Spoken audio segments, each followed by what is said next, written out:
زي ما شايفين ان العربية دي فيها شنو؟ مصفير جاية V6 يعني 6 بساتم، 3 من هنا 3 من هنا، 4000 سي سي. تمام. العربية دي هسه بدنا نعرف المصفير نبدأ من وين. زي ما قلنا لكم ما في زول بيقدر طلع لي المصفير على طول، طلع لي مصفير وين. أول شيء أنا أصلا ما أعرف المصفير وين في غرفة.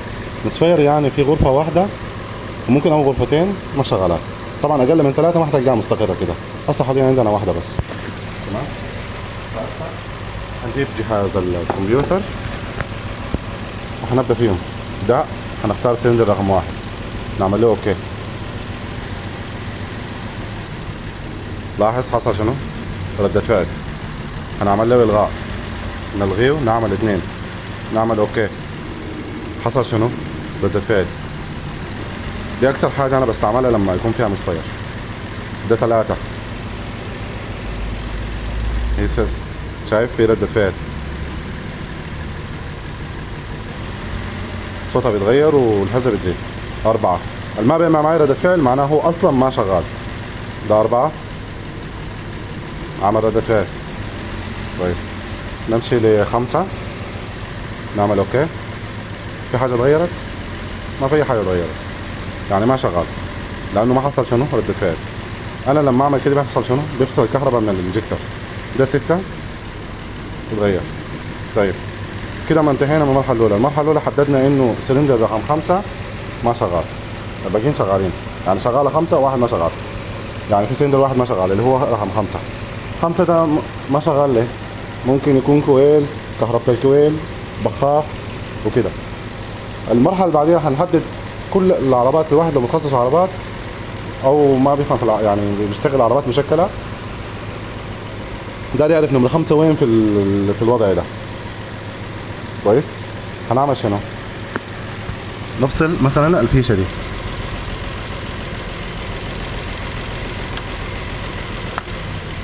فصلناها صح؟ هندخل هنا، نطلع هنا، نختار تربل كود، نعمل تربل كود، ما سجل اي اعطال.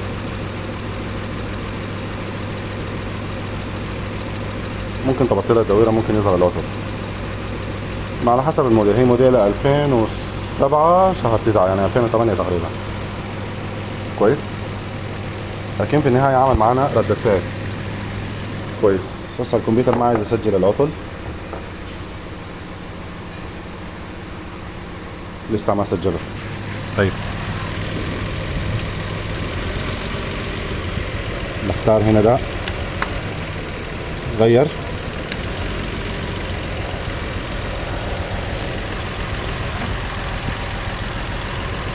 يفضل انه الحاجة دي ما تتعمل.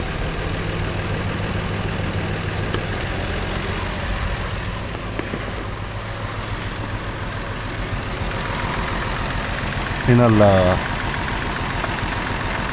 ده طبعا انا المتوقع انه يكون شنو؟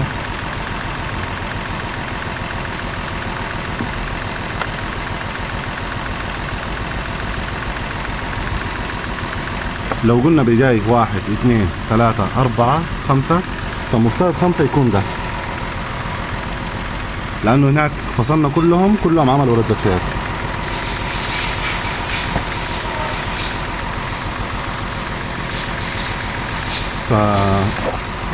فصلة هنا صعبة. هسه نختار نوقف الموبايل شوية، نفك الفيشة زي ما شايفينها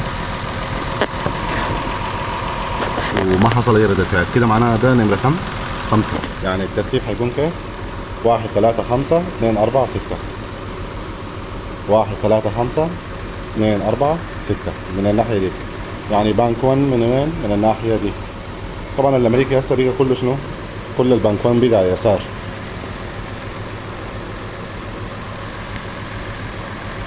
طيب هسه دي، طيب انت فصلت الفيشة وعرفت نمرة 5، دي المرحلة اللي بعديها. المرحلة اللي بعديها شنو؟ هنا ده لو دارت اغير الكويل ده ممكن هسه انا افكه. ده هسه على الكويل كويس. طبعا الميكانيكي القديم بيقدر يعرف المسفير من صوت المكنة. يعني لو مسفير بسبب الكويل او كهربته او انجكتر وكهربته او بلف او بلك. من الميكانيكي القديم دايما بيعرف الحاجة دي. هسه كده العربية شغالة ب4 بساتم. دايما لما نجي نغير الكويل لازم نفتش الكويل اللي حنبدله اللي هو نحل الغرفة اللي ما شغالة نفتشه كويس، ما يكون فيه حاجة هنا مضروبة ما هنا مضروبة، لأنه عادي ممكن يكون ضارب الكويل وضرب خط في الكمبيوتر. هسه حنركب الكويل هنا كويس. في حاجة غيرت؟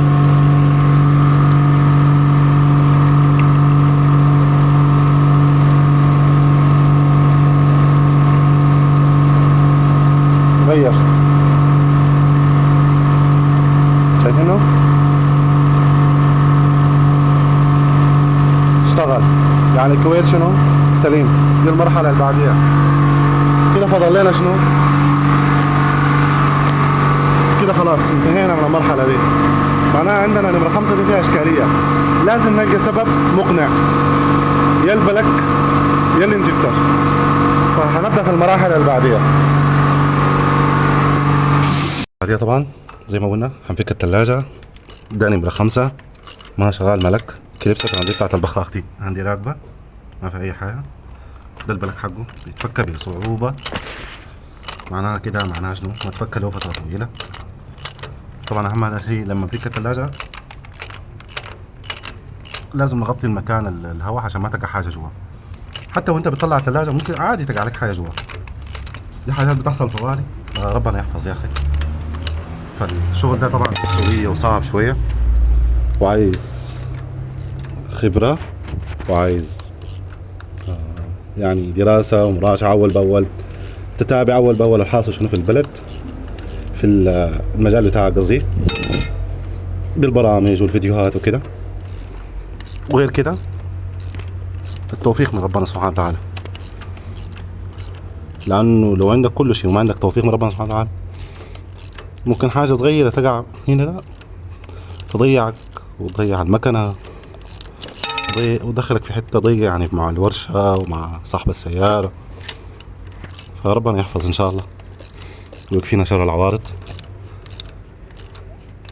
بلك شكله له زمن طويل ما تفكه، تقيل، فكه تقيل وكده. كده خلاص اتفكه.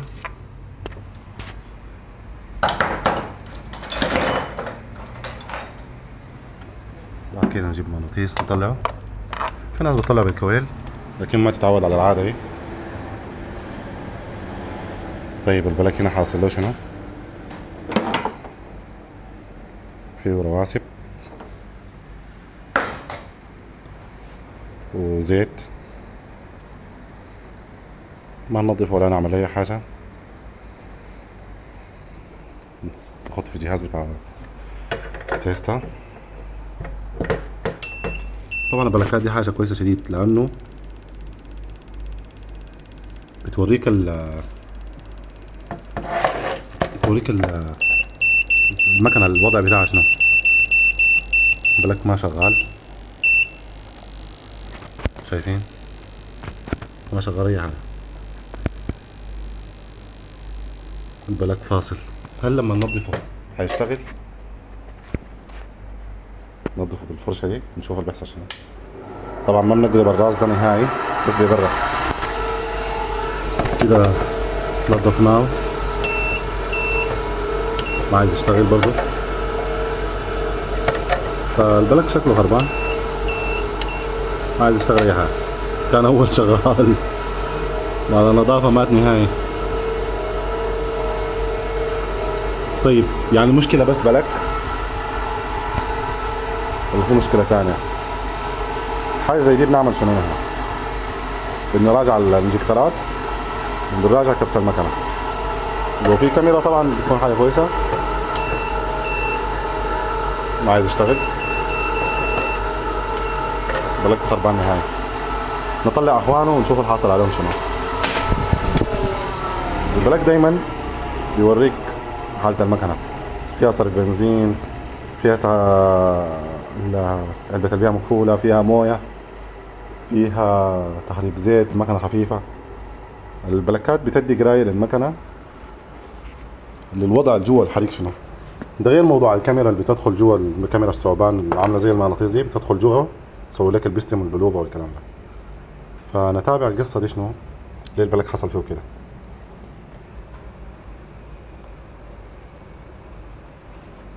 اصلا ما في شيء بدون سبب، يا عيب تصنيع، يا شيء تركب غلط، يا استهلاك، لازم كل شيء يكون عنده سبب. ليه البلاك ده هسه هنا بالحالة دي، وليه البلاك ده بالحالة دي؟ ده السؤال هنا. ده مع اخوه اللي قاعد جنبه تمام، وضع مختلف تماما، ما في زيت، ما في بنزين، شغال طبيعي اي حاجة. ليه ده وصل للوضع ده وشغال ما في مشكلة؟ اهم حاجة في المرحلة دي ان احنا الكويل قبل شلناه وخطيناه هنا. الكويل ده نخليه بعدين في الجنبة دي، الكويلات من هناك نخلها نخدها بهنا. الكويل ده بالذات نركز معاه، ممكن الكويل عادي يكون فيه مشكلة لسه، فهنخليه في بالمكان ده عشان نراجعه بعدين. المرحلة اللي بعديها هسه حنفك الانجكترات، وبعد ما نتأكد من الانجكترات بالذات نمرة 5، بعدين شنو حنجي نقيس كبس المكنة نطمن يعني. ده إذا كان الانجكتر ما فيه شيء، يعني احنا مشينا من الأسهل للأصعب. المرحلة الجاية الانجكترات. لما نجي نطلع الانجكترات، هو شيء لازم هواء وبعدين زيت في محل الانجكتر هنا، بس هنا ده محل الانجكتر نفسه عشان يطلع الوساخة، ونعمل زيت عشان الانجكتر فيه سيل بيكون ناشف. السيل ده لما ينزل ويطلع لازم يكون فيه شوية زيت، ما شحم زيت. الشحم بيقفل الانجكتر وعادي يخليه ما شغال. الزيت حوالين السيل بتاع الانجكتر بيخليه يطلع بدون ما ينقطع الانجكتر، بدون ما يبوظ الانجكتر، بدون ما ينكسر، وتنزل الانجكتر عادي بدون ما شنو، ما الانجكتر يعني السيل الجديد او الزيل القديم لو شغلته تاني، والافضل انه السيل يتغير انه ينزل طبيعي. هسه دي حنزيتهم كلهم وهنديهم هواء زي ما شايفين عليه الزيت كيف السيل طلع سليم. الزيت بيخلي السيل ده يطلع سليم وما يتجرح. مرات السيل ده يقاوم لدرجة انه الانجكتر يتكسر عادي، يتكسر هنا، يتكسر محل اللي بتركب القفيس اللي هو بيمسك الانجكتر مع التيلة. هنا فكينا كل البخاخات. ده بخاخ نمرة 5 خطيته بأي جنبه براو، وحنتابعه نشوفه فيه حاجة ولا في مشكلة في حتة تانية.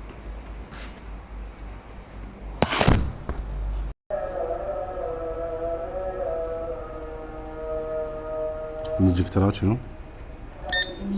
الانجكترات سليمة.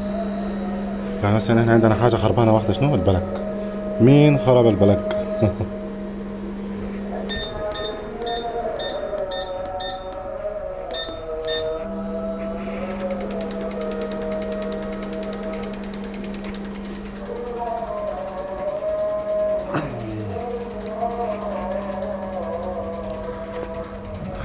المرحلة اللي بعديها قياس كبس المكنة. دي الحاجة اللي احنا ما بدنا نجيها. لو قسنا كبس المكنة وطلع كويس خلاص ما في مشكلة، بس نجيب بلكات والموضوع انتهى. الخطوة اللي بعديها طبعا فكينا البلكات، فكينا الانجكترات، فكينا البلكات. هنقيس كبس المكنة عشان ما نعيد الشغل مرتين. فلازم نقيس كبس المكنة، لازم نفك الوصلة بتاعت البنزين عشان ما تدفك برا.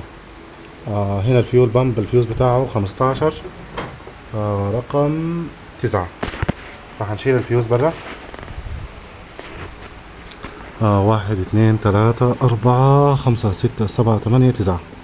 ده الفيوز بتاع الفيول بامب، عشان اثناء ما نحن بنعمل نقيس كبس المكنة ما يحصل بنزين بيعمل شورت ويعمل حريق، حمان الله. فنقول بسم الله. وصلنا الصباع، هنجيب الساعة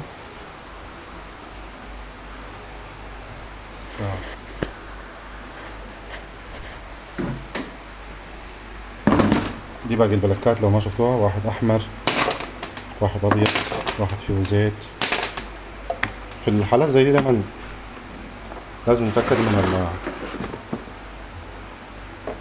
من الزيت ما يكون زيادة او ناقص. والانجكتورات كويسة، يعني نحن هسه دي محتاجين غيار بلكات، ولسه على الكويل متهم، فعملت اياها. حنشيل الفيوز بتاع الفيول بامب، وحنقيس كبس المحرك. طبعا الافضل انه الانجكتورات ترجع. هسه القراية ما حتكون الستاندر اللي متعارف عليه بتاع الشركة، لكن حنقيسها بالطريقة دي برضو بتدينا نتيجة. كل البلكات برا، كل الكويلات برا، الفيوز بتاع الفيول بامب مفصول عشان الوصلة بتاعت البنزين ما تطلع بنزين احسن. ونبدأ نقيس الكبس. ركبناه في 5 طوالي لأنه ده المتهم. وتاني عندنا أفتح السويتش بس. طبعا في الأول بتعمل نقرة صغيرة عشان تتأكد إنه ما في حاجة حاكة، ما في حاجة مكسورة كده. نقرة صغيرة.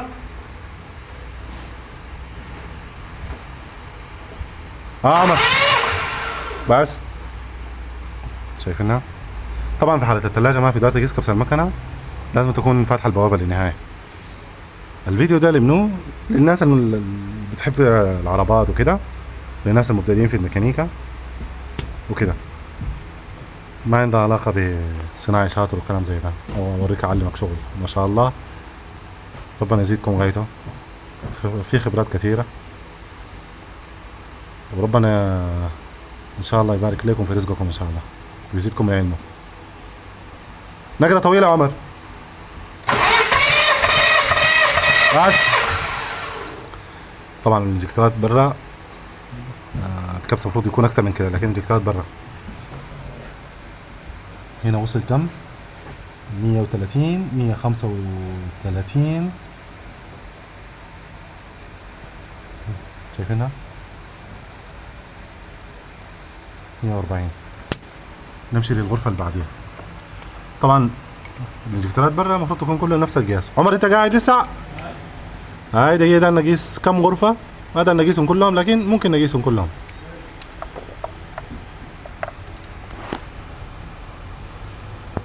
ونمرة 3 انقر ما بيشتكي من حاجة.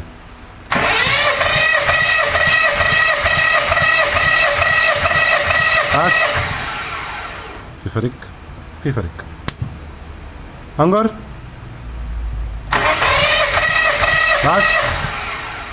في فرق. ده نمرة 1 انقر عمر.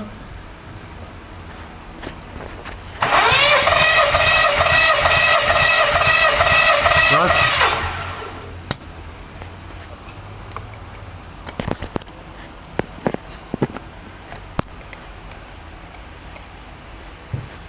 انقر بس. احسن منه بخط واحد، يعني ده كان 140، ده 145. نمشي اللي بعديه. غرفة رقم 2 يلا.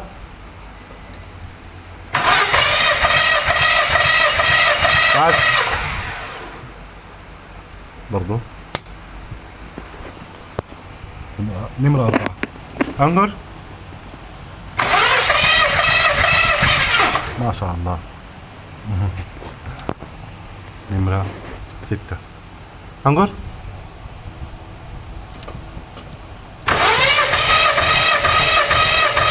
بس حاصل شنو؟ ده شغال، ماله ضعيف، ما ربطت الوصلة. ربطتها طيب، ماله. لازم تكون في الاختبارات دي البطارية قوية طبعا. اها يا عمر انقر.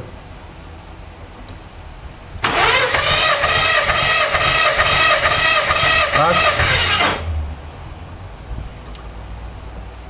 135 شغال برضو. طيب هسه ده عامل 100. انقر يا عمر.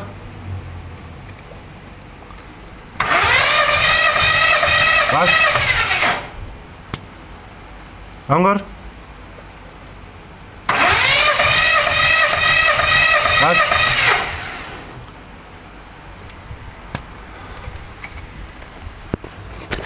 كده عندي اضعف غرفة حاليا، الغرفة دي اللي هي من الناحية دي، والغرفة دي عاملة 140 45 تقريبا في الفيديو.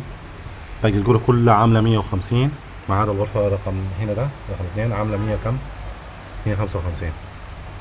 يعني عندنا غرفتين ضعيفة، دي ودي، دي أضعف دي، رغم إنه الغرفة دي كان بتغير معاي شغالة، لكن ككبس الغرفتين ديل الآخرتين ديل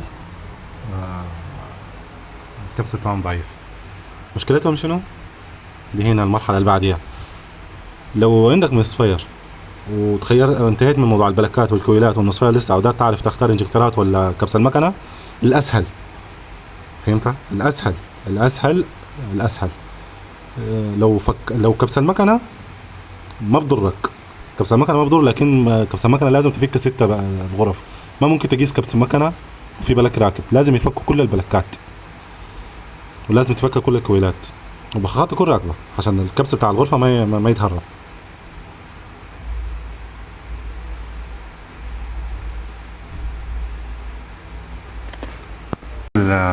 الفيديو ده لأن مراحل التشخيص.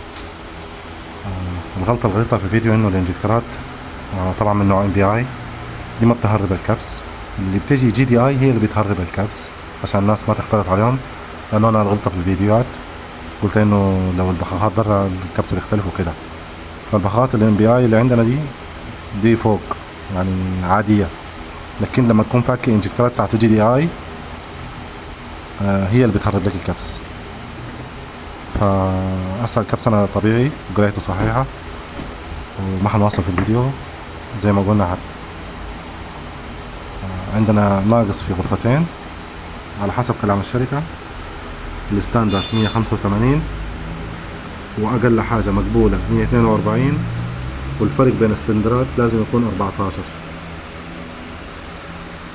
الأصلي 185 المنيوم، يعني أقل شيء مقبول 142. نحن هسه عندنا غرفة واحدة اللي هي نمرة 6 ضعيفة، ورغم انها ضعيفة شغالة، لكن هو بيقول لك يا اخي اقل من 142 ما بتنفع. الغرفة دي عملت تقريبا 130 او 140، ممكن تشوفوا الفيديو انا ما متذكرها بالضبط.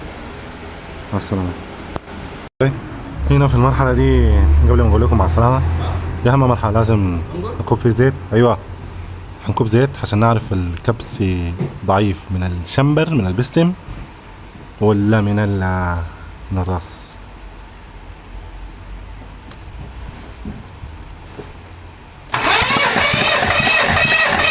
بس